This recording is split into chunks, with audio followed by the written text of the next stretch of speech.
13.4 वाला टॉपिक है, क्या दिया है इसमें? We hear sound through our ears. हम साउंड को सुन सकते हैं हमारे कान से, ठीक है, ये हमें पता है। Shape of the outer part of year is like a funnel. आपने देखा होगा, ठीक है, कि आउटर पार्ट है, आपको ईयर की फिगर भी दी है, नीचे देख सकते हो, फनेल जैसी है। फनेल जैसी मीन्स अगर आपने देखा होगा तो बाहर से ये देख रहे हो कि बड़ा होता है, अंदर से छोटा होता है। यस, ये शेप कैसा है? फनेल जैसा है, ठीक है। ये आपको थोड़ा ड्रॉ करके बता रही हूँ कि ये फनेल जैसा शेप है। और यहाँ पर कुछ दिया है, ये ड्रमर बोलते हैं इसको, ठीक है। ये ड्रमर के थ्रू हमें हमारी जो आवाज है वो माइंड तक पहुंचती है, ठीक है। ये ड्रमर का काम है कि ड्रमर वर्क करे और वाइब्रेट करे, और वाइब्रेशन के थ्रू जो हमारे अंदर न्यूट्रिएंट्स है, ठीक है, सॉल्यूशंस है, ब्लड है, उसके थ्रू माइंड को आवाज पहुंचे। तो ये ईयर का काम है, ठीक है।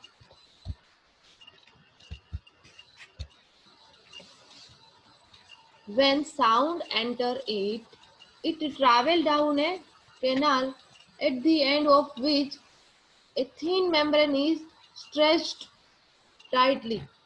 अब ये ईयर वाला आपने बायोलॉजी में थोड़ा देखा होगा, ये आया है बायोलॉजी में?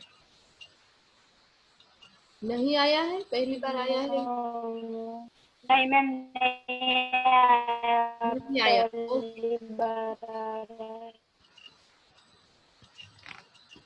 नहीं आया है तो कोई बात नहीं, ठीक है। पर जितना दिया है उतना हम थोड़ा देख लेते हैं। व्हेन साउंड एंटर इट, जब साउंड एंटर होता है, it travel down A canal. Canal means अंदर फनेल वाला पार्ट, मैंने बताया कि इस तरह का पार्ट होता है, ठीक है। मान लो कि ये ईयर है,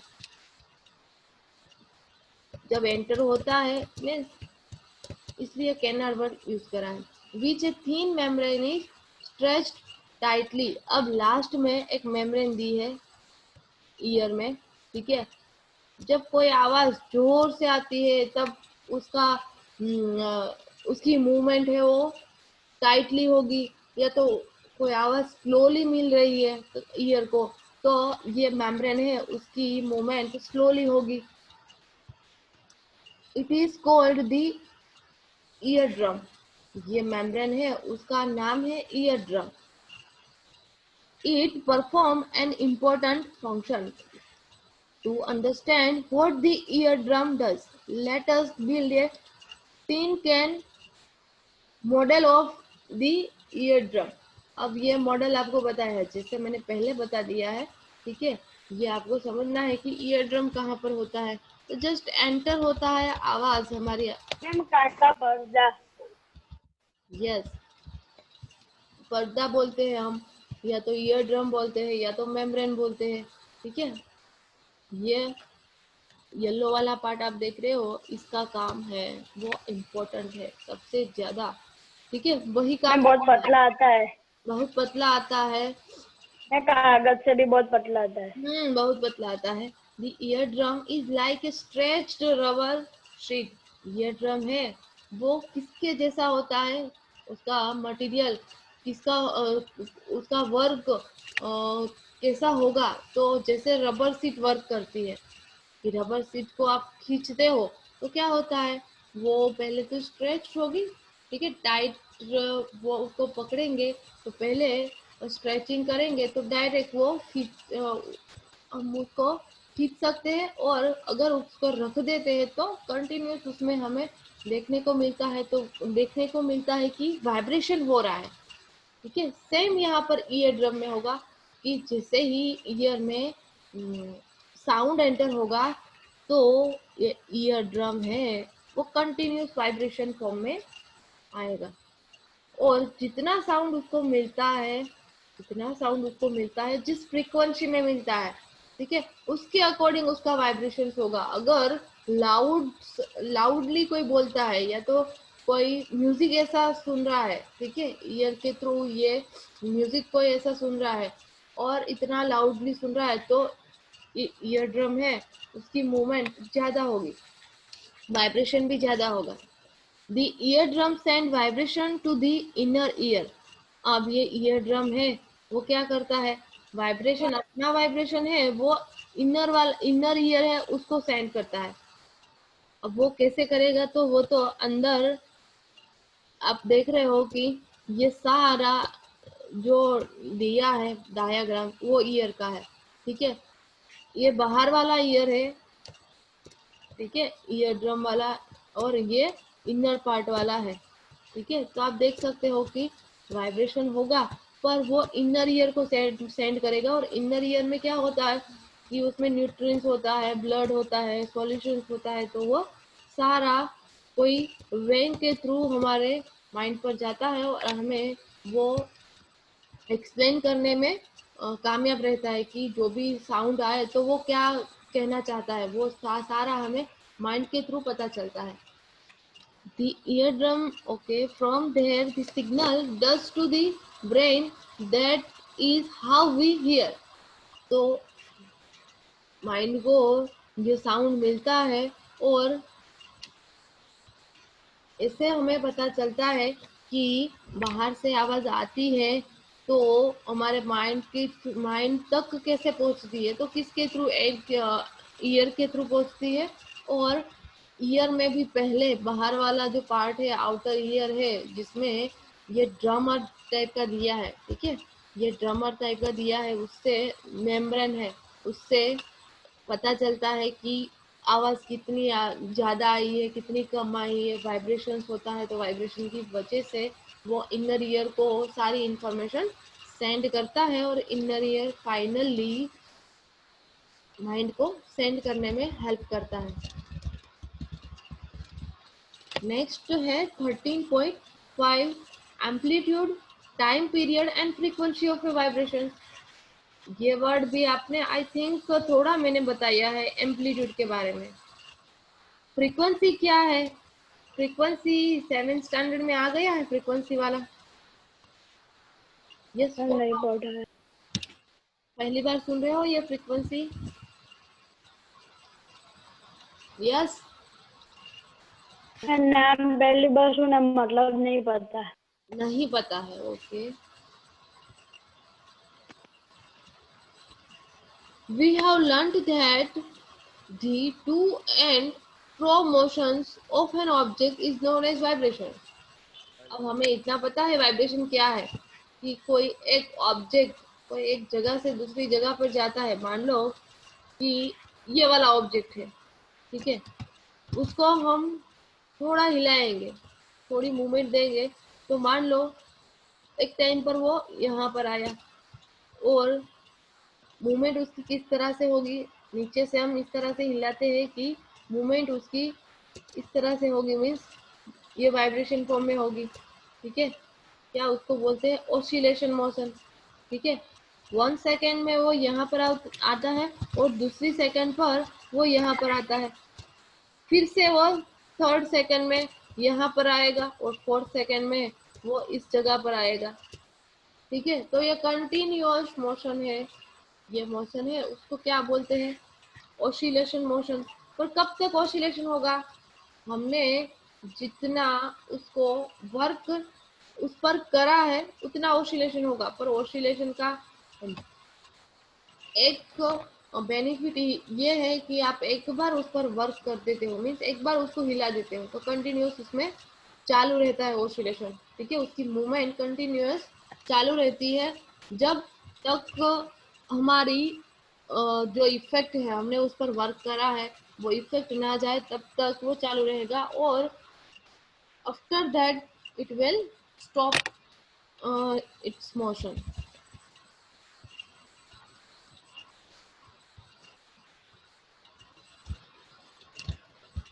You have already learned in earlier classes about the oscillatory motions and its time period। ये oscillatory motions वाला आपको बोला है कि आपने ये अर्लियर क्लास में देख लिया है, तो क्या ये आपने देखा है ऑसिलेशंस वाला नो टॉपिक मैम, नहीं? No ma'am. Okay, the number of oscillations per second is called the frequency of oscillation. पर सेकंड में कितना ऑसिलेशन मिल रहा है, तो जितना भी ऑसिलेशन मिल रहा है पर सेकंड में उसको क्या बोलेंगे?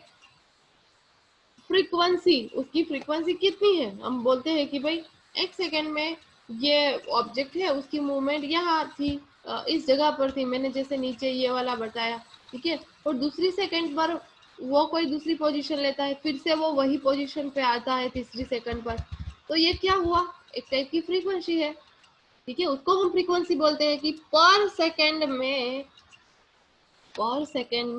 कितना ऑसिलेशन होता है, वो फ्रीक्वेंसी है। ऑसिलेशन मतलब? ऑसिलेशन मतलब कोई भी ऑब्जेक्ट है उसकी मूवमेंट, एक बार आप उस पर वर्क कर दो, मान लो आपने ये थ्रेड से पकड़ा है, नीचे मैंने आपको बताया ये थ्रेड से पकड़ा हुआ है, ठीक है, और नीचे आपने कोई स्टोन लगाया है, ठीक है, या तो कोई दूसरा ऑब्जेक्ट लगाया है, ठीक है, ये मान लो स्टोन है और आपने यहाँ पर पकड़ा है, नीचे से आप दूसरे हाथ से क्या कर रहे हो कि उसको थोड़ा पुश करोगे तो क्या होगा कि ये ऑब्जेक्ट है उसका ऑसिलेशन स्टार्ट होगा। ऑसिलेशन का मतलब क्या है कि वो एक सेकंड पर सामने वाली साइड पर जाएगा और दूसरी सेकंड पर वो इस साइड आएगा, ठीक है, फिर से तीसरी सेकंड पर कंटिन्यूअस। आप एक्सपेरिमेंट भी कर सकते हो कि कंटिन्यूअस हो, अगर आपका हाथ नहीं हिलता है, आपका हाथ नहीं हिलता है, कोई ऐसा आपको फाइंड आउट करना है कि मान लो कि विंडो है, ठीक है, विंडो में भी आप अगर घर पे ऐसी विंडो है कि जहाँ पर आयरन की वहां पर लाइन होती है, ठीक है, वहां पर आप ये डोरी लगाकर, ये आपको स्ट्रिंग बताई है, ठीक है, ये लगाकर नीचे स्टोन लगाकर आप ये एक बार उसको हिलाते हो, ठीक है, तो उसका ऑसिलेशन आप देख सकते हो कि कंटिन्यूस उसकी मूवमेंट कैसी होगी, इस तरह से होगी, ठीक है। ये ऑसिलेशन है, उसको क्या बोलते हैं कि पर सेकंड में जितना ऑसिलेशन हो रहा है उसको क्या बोलते हैं? Frequency, right. Frequency is expressed in hertz और उसका यूनिट है, फ्रीक्वेंसी का यूनिट है हर्ट्ज, ठीक है। कोई पूछे आपको, या तो एग्जाम में पूछा जाए कि फ्रीक्वेंसी का यूनिट क्या है, तो हर्ट्ज है, उसको हम एच जेड से भी रिप्रेजेंट कर सकते हैं, या तो हर्ट्ज रखो या तो एच जेड लिखो।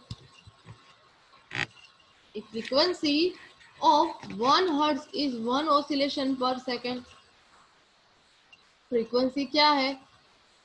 Frequency of 1 hertz is 1 oscillation per second. 1 hertz frequency क्या है? तो 1 oscillation होता है is 1 oscillation per second. पर सेकेंड में अगर एक oscillation मिलता है तो उसकी फ्रीक्वेंसी 1 hertz होगी, ऐसा बोला है, ठीक है। If an object oscillate 20 times in 1 second, तो उसकी फ्रीक्वेंसी क्या होगी? तो उसकी फ्रीक्वेंसी क्या होगी? 20 टाइम्स उसका ऑसिलेशन हो रहा है। अब हमें यहाँ पर बोला क्या गया है कि ऑसिलेशन है वो पर सेकेंड में कितना हो रहा है, ठीक है। अगर एक ऑसिलेशन मान लो कि कोई ऑब्जेक्ट है, उसको हम उस पर हमने वर्क करा, ठीक है, उसको पुश करा, यहाँ पर ये स्ट्रिंग है ऊपर वाली, ठीक है, आपका हाथ यहाँ पर होगा, मान लो वो एक सेकंड पर यहाँ पर था, दूसरी सेकंड पर वो यहाँ पर आया, इसका मतलब ये ऑब्जेक्ट की मूवमेंट यहाँ से यहाँ तक हुई, तो हम बोल सकते हैं कि एक ऑसिलेशन कंप्लीट हुआ। नहीं, एक ऑसिलेशन भी कंप्लीट नहीं होगा इस तरह से। ये ऑब्जेक्ट है वो यहाँ से यहाँ तक आएगा, फिर से इस जगह से यहाँ तक आता है, तो बोलते हैं कि एक ऑसिलेशन कंप्लीट हुआ, ठीक है। तो समझ में आ रहा है? यस और नो? Yes ma'am. वही जगह पर वो आएगा, ठीक है, तब एक ऑसिलेशन कंप्लीट होता है, वो हम बोल सकते हैं, ठीक है। और आपको बोला है कि फ्रीक्वेंसी भाई, ये जरा माइंड लगाना कि 20 टाइम्स ऑसिलेशन होता है और 1 सेकेंड में, तो उसकी फ्रीक्वेंसी कितनी होगी, ये मुझे बताना है, ठीक है। ये आप आपको बताना है, ये थोड़ा आप सोचना और बताना कि मैडम इसकी फ्रीक्वेंसी ना हम बोल सकते हैं कि फ्रीक्वेंसी इस तरह से लिख सकते हैं। जैसे यहाँ पर आपको बोला है कि 1 ऑसिलेशन होता है पर सेकेंड, तो उसकी फ्रीक्वेंसी 1 थी, तो यहाँ पर कितनी फ्रीक्वेंसी होगी, यहाँ पर कितनी फ्रीक्वेंसी होगी वो आपको बताना है। ठीक है, 20 ऑसिलेशन हो रहा है और वो भी 1 सेकेंड में, तो देखो कितना फास्ट उसकी मूवमेंट कितनी फास्ट होगी। You can recognize many familiar sounds without seeing the object producing them. How is it possible? These sounds must be different to enable you to recognize them. Have you ever thought what factor makes them different? अब आप अलग अलग तरीके से हर means हर एक आवाज आपको सुनने को मिलती है। ठीक है, कोई लाउडली बोलता है, कोई लाउडली नहीं बोलता है। ठीक है, और जैसे बेल की आवाज, तो हर एक में डिफरेंट है। ये सिमिलैरिटी नहीं है और इतना डिफरेंट है तो क्यों है। ठीक है, तो उसमें हर एक का एम्पलीट्यूड अलग अलग होगा, मीन्स हर एक की फ्रीक्वेंसी अलग अलग होगी। कोई साउंड आप जोर से बोल रहे हो, ठीक है, लाउडली बोल रहे हो, मान लो कि उसका एम्पलीट्यूड, मैंने ये एम्पलीट्यूड वाला आई थिंक आपको बताया है, एक बार ड्रॉ कर रही हूँ। एम्पलीट्यूड किसको बोलते हैं कि वेव है, उसकी मोशन कैसे होती है, इस तरह से होती है। सॉरी, साउंड की मोशन किस तरह से होगी, इस तरह से होगी। ठीक है, वेव फॉर्म में उसकी मूवमेंट होती है, वो ट्रैवल करता है वेव फॉर्म में। तो ये अपर वाला पार्ट है, उसको क्या बोलते हैं, उसको पिक बोलते हैं। और ये लोअर वाला पार्ट है, उसको क्या बोलते हैं, वैली बोलते हैं। ठीक है, ये पिक और वैली है। ऑडियो ऑफ रखना अपना। पिक और वैली है, और ये क्या है, ये अपर वाला पार्ट और नीचे वाला पार्ट क्या है, एम्पलीट्यूड बोलते हैं हम उसको। दोनों को एम्पलीट्यूड बोलते हैं, नाम दोनों का अलग है। इसको हम पिक बोलते हैं, PEA के, और इसको हम वैली बोलते हैं, W, आई थिंक ये स्पेलिंग है वैली का। ठीक है, पिक और valley. Amplitude and frequency are two important properties of any sound. Ma'am valley का स्पेलिंग गलत है। गलत है, ओके। हाँ, हाँ, तो कौन सा, VALLEY होता है। VALL, ये EY EY रुको, आपको कमेंट बॉक्स में लिख के नहीं दे। नहीं, जरूरत नहीं है भाई, नहीं जरूरत नहीं है। ठीक है, ये लिख लिया, चलो हो गया। Amplitude and frequency are two important properties of any sound. Can we differentiate sound on the basis of their amplitude and frequency? क्या हम साउंड को डिफ्रेंशिएट कर सकते हैं, उसका एम्पलीट्यूड कितना है। तो एम्पलीट्यूड क्या है, मैंने ये ऑलरेडी आपको बता दिया है कि ये एम्पलीट्यूड है। ओके, अगर वेव, ये इसको वेव भी बोल सकते हैं। ठीक है, नेचर उसका वेव फॉर्म में है। एम्पलीट्यूड अगर आपको बड़ा मिलता है, ठीक है, एम्पलीट्यूड बड़ा मिलता है, कोई छोटा मिलेगा। अगर आवाज आपको कम मिल रही है, इसका मतलब ये एम्पलीट्यूड कम होगा। ठीक है, आवाज आप कोई लाउडली सुन रहे हो, इसका मतलब ये वेव नेचर है, उसमें ये एम्पलीट्यूड वाला पार्ट है, पीक और वैली वाला पार्ट, वो बड़ा होगा। ठीक है, can we differentiate sound on the basis of their amplitude and frequency. Frequency और एम्पलीट्यूड के थ्रू क्या हम साउंड को डिफरेंशिएट कर सकते हैं। तो देखते हैं, एक्टिविटी आपको बताई है, loudness and pitch. Take a metallic tumbler and table spoon, strike, table spoon बोला है। ठीक है, टेबल स्पून लेनी है और strike the table spoon gently at the brim of the tumbler. ये एज है टम्बलर की, टम्बलर है, टम्बलर लिया है, वो किसका लिया है, मेटल का लिया है, और आपको क्या करना है, स्ट्राइक करना है। ये नीचे लिखा है thermocol ball touching the vibration glass tumbler, ये थर्मोकोल बॉल है। ठीक है, यहाँ पर क्या बोला है भाई, टेबल स्पून पहले लेनी है और यहाँ पर क्या करना है, स्ट्राइक करना है। आपको देखना है कौन सी आवाज आपको मिल रही है। ठीक है, कोई स्पेशल आवाज मिलेगी। और उसके बाद ये थर्मोकोल वाला बोला होगा कि थर्मोकोल वाला बोल लेना है और उसको स्ट्रिंग करना है। स्ट्रिंग से पकड़कर नीचे जिस तरह से आप देख रहे हो इस तरह से आपको मूवमेंट करनी है, ये तो पुश करना है। Hear the sound produce, now bank the spoon on the tumbler and hear the sound produce again. अब आपको क्या करना है, ये स्पून है उसको लटकाना है और देन आपको देखना है कि क्या आपको आवाज सुनने को मिलती है। Is the sound loudly when the tumbler is struck hard, क्या आवाज आपको ज्यादा सुनने को मिलती है जब ये टम्बलर से ये स्पून है वो टकराती है। ठीक है, जब हार्डली उस पर टच होती है तब उसका साउंड आपको क्या ज्यादा सुनने को मिलता है। Now suspend a small thermocol ball touching the rim of the tumbler. अब थर्मोकोल बॉल लेना है और उसको क्या करना है, थ्रेड से आपको वहां पर बांधना है, लटकाना है और पुश करना है और देखना है कि क्या उसको थोड़ा पुश करोगे तो देखना है कि कौन सी आवाज आपको सुनने को मिलती है। आवाज तो आएगी ही पर इतनी लाउडली नहीं आएगी। ठीक है, वाइब्रेशन तो उसमें भी होगा और स्पून की बात करी उसमें भी होता है, दोनों में होता है। आवाज आपको एक में ज्यादा सुनने को मिलती है, एक में भी आपको सुनने को ना भी मिले, थोड़ी सी मिले। ठीक है, पर हर एक में ये वेव्स वाला मोशन है, हर एक में थोड़ा साउंड तो निकलता है। ठीक है, तो उसका एम्पलीट्यूड थोड़ा कम होगा अगर आपको आवाज कम सुनने को मिलती है। Vibrate the tumbler by strike it, see how far the ball is displaced. The displacement of the ball is a measure of the amplitude of vibrations of the tumblers. अब आपको बोला है कि ये टम्बलर के साथ स्ट्राइक करना है बॉल को। ठीक है, स्ट्राइक कर दिया, उसके बाद आपको देखना है कि बॉल है वो सामने वाली साइड पर कितना दूर जाता है, कितना दूर जाता है। तो जितना भी दूर जाएगा तो उससे आपको उसका एम्पलीट्यूड के बारे में पता चलेगा। आप एक बार देख लो कि ये टम्बलर है उसके बाजू में ही ये दिया है।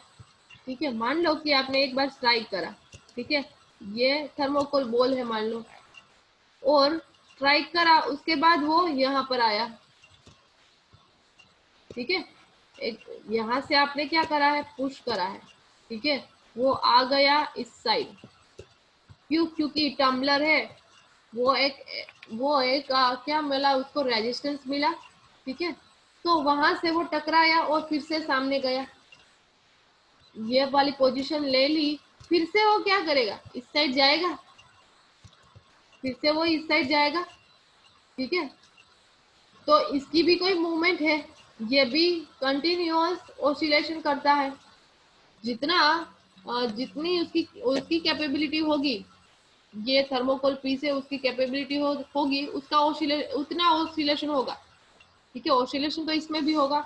ये ऑसिलेशन में ये डिस्टेंस कितना है ये आपको देखना है। ये डिस्टेंस तो निकाल देते हैं, ये वाला डिस्टेंस कितना है, इसके थ्रू आपको पता चलता है कि एम्पलीट्यूड कैसा होगा। ठीक है, मान लो कि डिस्टेंस डी है, डिस्टेंस डी है तो आप यहाँ पर भी ड्रॉ कर सकते हो कि ऑसिलेशन कैसा होगा, इस तरह सा होगा। क्योंकि उतने ही डिस्टेंस में ये एम्पलीट्यूड आपको मिलता है, पीक और वैली वाला शेप इतना डिस्टेंस में आपको मिलता है। ठीक है, जितना डिस्टेंस आपको मिल रहा है ऑसिलेशन का, इसका मतलब है वेव फॉर्म में भी ये एम्पलीट्यूड बता रहा, ये आप देख रहे हो पीक और वैली वाला शेप, तो उतना ही डिस्टेंस आपको मिलेगा। ठीक है, वेव नेचर ऐसा होगा। तो एम्पलीट्यूड के बारे में आपको पता चलता है। ये समझ में आया आपको, यस और नो? यस ना? Yes ma'am. Yes ma'am. Okay, ma'am एक बार थोड़ा रिपीट कर लो ना। क्या बेटा? एक बार रिपीट करो ना थोड़ा अच्छा। कौन सा, ये वाला टॉपिक, ये नीचे वाला? हाँ मैम। ओके, चलो देखते हैं। अब कोई मुझे प्रेजेंट लेकर भेज दो पहले, मुझे भेजना है, गीता मैडम को नहीं। ओके, आ गई है, आई थिंक आ गई है साइंस। नहीं, ये तो वीडियो है। भाई नहीं आई है तो कोई भेज देना प्रेजेंट मुझे अभी। ओके, भेज रहा है कोई कि नहीं? यस और नो? किसको आती है? नहीं आता है आपको? स्क्रीनशॉट लेना नहीं आता? हर बार भेजते हो, कौन भेजते हैं मुझे? लास्ट टाइम किसने मैडम को भेजा था? ओके मैम भेज रहा हूँ। सहज। ओके, तो आंसर दो। क्यों क्यों चुप हो? सुबह सुबह नींद आ रही है? हम्म? अब आपको बोला है कि ये स्पून लेनी है और क्या करना है, एक स्पून को पी स्ट्रिंग से लटकाना है और देखना है कि आवाज आ रही है और क्या उसकी भी मूवमेंट हो रही है कि नहीं। ठीक है, ये देखा। उसके बाद एक थर्मोकोल वाला पीस लेना है और थर्मोकोल वाला पीस है उसको भी हमें क्या करना है, पुश करेंगे उसको टम्बलर की साइड। तो टम्बलर वहां पर तो क्या है भाई, रजिस्ट करेगा, मीन्स उसको भी फिर से धक्का देगा, किसको, थर्मोकोल बोल है उसको। तो इसका मतलब है कि यहाँ पर ग्लास था, मान लो कि ये ग्लास है। ओके, बस एक ने भेज दी है तो ठीक है, अब कोई और नहीं भेजना। ठीक है, और यहाँ पर हमने लटकाया था क्या, थर्मोकोल वाला पीस। ठीक है, और थोड़ा ऊपर मीन्स यहाँ पर क्या करा, इस साइड से पुश करा, इस साइड से पुश करा, उसकी मूवमेंट किस साइड हुई, ये वाली साइड, ग्लास साइड। ठीक है, और फिर से वो टकराया और यहाँ पर आया। ये जो डिस्टेंस है उसको क्या बोलते हैं, एम्पलीट्यूड। वही बोला है बस। Vibrate the tumbler by striking it, see how far the ball is displaced, the displacement of the ball is a measure of the amplitude of vibrations of the tumbler। ये क्या डिस्प्लेसमेंट होता है, means एक जगह से दूसरी जगह जाता है, उसको क्या बोलते हैं, डिस्प्लेसमेंट। और ये क्या मेजर करता है, तो वाइब्रेशंस कितना है वो मेजर करता है, एम्पलीट्यूड ऑफ वाइब्रेशंस है वो बताता है। ठीक है, now strike the tumbler gently and then with some force, compare the amplitude of vibrations of the tumbler in two cases। okay, strike the tumbler gently and then with some force। पहले आपको क्या करना है, gently उस पर strike करना है, and then second बार जब आप करते हो तब आपको क्या करना है, फोर्स के साथ उसको पुश करना है। तो दोनों में क्या डिफरेंस है, ऑब्वियस डिफरेंस होगा। ठीक है, कोई पर सेकेंड में, ओके बेटा, अगर आप जेंटली पुश करते हो तो उसमें ओसिलेशन होगा, वो भी इतना ज्यादा नहीं होगा, पर सेकेंड में आपको इतना ओसिलेशन नहीं मिलेगा। पर आप फास्ट, आपने कोई आपने इतना फोर्स दिया कि उसकी मूवमेंट इतनी बढ़ गई कि आपको नंबर ऑफ ऑसिलेशन ज्यादा मिलने लगा। ठीक है, तो ऑसिलेशन में ऑब्वियस डिफरेंस आएगा। Loudness of sound is proportional to the square of the amplitude of the vibrations producing the sound। अब ये साउंड है, ठीक है, लाउडली आप सुन रहे हो, तो वो साउंड है उसको कैसे आप रिप्रेजेंट करते हो, तो square of amplitude of vibrations producing the sound, जितना एम्पलीट्यूड मिलता है उसका स्क्वायर होगा। ठीक है, उसका स्क्वायर होगा। नहीं बताया है इक्वेशन तो देखने की जरूरत नहीं है, आगे में भी बताया होगा तो देख लेंगे। If the amplitude becomes twice, अगर एम्पलीट्यूड है वो आपको डबल मिलता है, the loudness increases by factor of 4। The loudness is expressed in a unit called decibel. Decibel वाला यूनिट है वो किसका है, लाउडनेस का है। The following table gives some idea of the loudness of sound coming from the various sources. Normal breathing 10 decibel है, ठीक है, ये साउंड कितना होगा, 10 डेसिबल का होगा। सॉफ्ट विस्पर, ये इसका साउंड 30 डेसिबल है। देखो ये जानकारी के लिए है, ठीक है, थोड़ा थोड़ा याद रख लेना। नॉर्मल कन्वर्जेशंस, नॉर्मल हम बोलते हैं तो उसका साउंड है वो कितना होगा, तो आपको बताया है कि 60 डेसिबल। और बिजी ट्रैफिक, ट्रैफिक में साउंड कितना होगा, 7 डेसिबल। और एवरेज फैक्ट्री, फैक्ट्री में साउंड कितना मिलता है, तो वो 80 डेसिबल तक आपको मिलता है, ठीक है। और अगर 80 डेसिबल से ऊपर वाली आवाज आपको सुनने को मिले तो वो हार्मफुल है, ठीक है, वो हार्मफुल रहेगी हमारे लिए। तो आज इतना रखते हैं, नेक्स्ट हम स्टार्ट करेंगे, हमारे पास 5 मिनट है पर नहीं लेते हैं। नेक्स्ट वाला टॉपिक हम नेक्स्ट लेक्चर में स्टार्ट करेंगे। आपकी प्रेजेंट भी आ गई है और ये 5 मिनट आपको मिली है, तो थोड़ा होमवर्क स्टार्ट कर देना, ओके। सुन रहे हो ना सब? कैमरा ऑफ कर दिया है, हाँ मैम। कैमरा ऑफ रखते हो आप? ओके चलो, वैसे भी लेक्चर ये टॉपिक तो हमारा थोड़ा बाकी है, वो नेक्स्ट लेक्चर में लेंगे, ठीक है। चलो जय स्वामीनारायण, बाय बाय जय स्वामीनारायण। Bye bye. बाय।